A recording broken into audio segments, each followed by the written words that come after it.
Depuis le début de la guerre en Ukraine, en février 2022, plusieurs millions d'Ukrainiens ont fui leur pays. Les collectivités locales de l'Anvita ont été témoins de la mise en œuvre d'un nouveau standard d'accueil plus digne et plus rapide que celui relevant du droit d'asile. Nous vous proposons donc de revenir sur ces deux parcours distincts par l'exemple de deux femmes fuyant un conflit armé, l'une en Ukraine et l'autre en Afghanistan.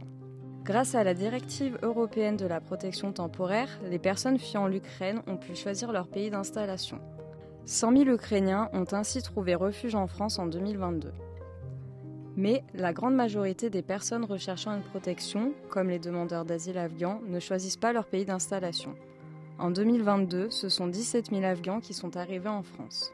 La différenciation des parcours se ressent dès leur départ.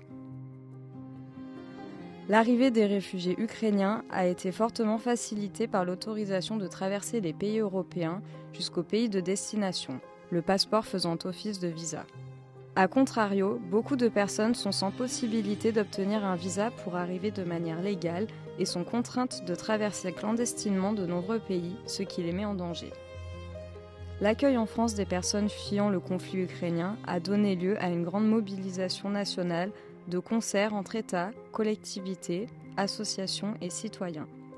La mise en place du guichet spécifique Ukraine en préfecture a fortement allégé les délais d'attente pour l'obtention d'une autorisation provisoire de séjour renouvelable. Une allocation temporaire de demandeurs d'asile est délivrée. En parallèle, la personne obtient une autorisation de travail. De nombreux dispositifs d'hébergement ont été mis en place via les mobilisations de fonciers vacants par les collectivités et une grande mobilisation de l'hébergement citoyen partout en France. En quelques mois, la personne est autonome et peut vivre comme tout un chacun. L'arrivée en France pour une femme souhaitant déposer une demande d'asile est bien plus complexe. Sans voie d'accès légale, la personne a peu de chances d'obtenir une prise en charge institutionnelle. Cette femme va être orientée vers des campements avant de pouvoir commencer ses démarches. C'est le début d'un parcours du combattant. Elle doit appeler l'OFII pour obtenir un rendez-vous à la SPADA et finalement avoir un rendez-vous au GUDA. 3 étapes au lieu d'une. Lors de son rendez-vous en préfecture, on prend ses empreintes. En tant que demandeuse d'asile, elle obtient des conditions matérielles d'accueil, c'est-à-dire une allocation, une place en hébergement pour demandeurs d'asile et un accompagnement social.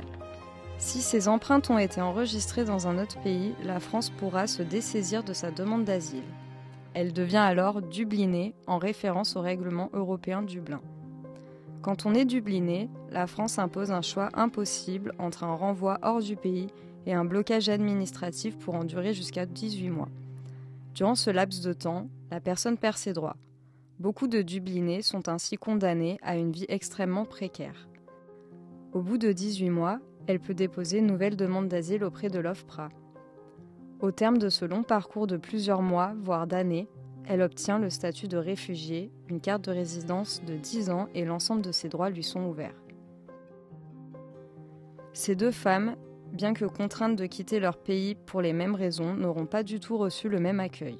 Bien qu'il s'agisse dans cet exemple de deux trajectoires individuelles qui ne sauraient être représentatives de l'ensemble des parcours des personnes à la recherche de refuge en France, il n'empêche qu'un système d'accueil à 2 vitesses est observé. La guerre en Ukraine et l'accueil massif de déplacés ukrainiens démontrent qu'un autre accueil, plus digne, plus respectueux des droits et de l'autonomie des personnes, est possible. Faisons-le pour tous.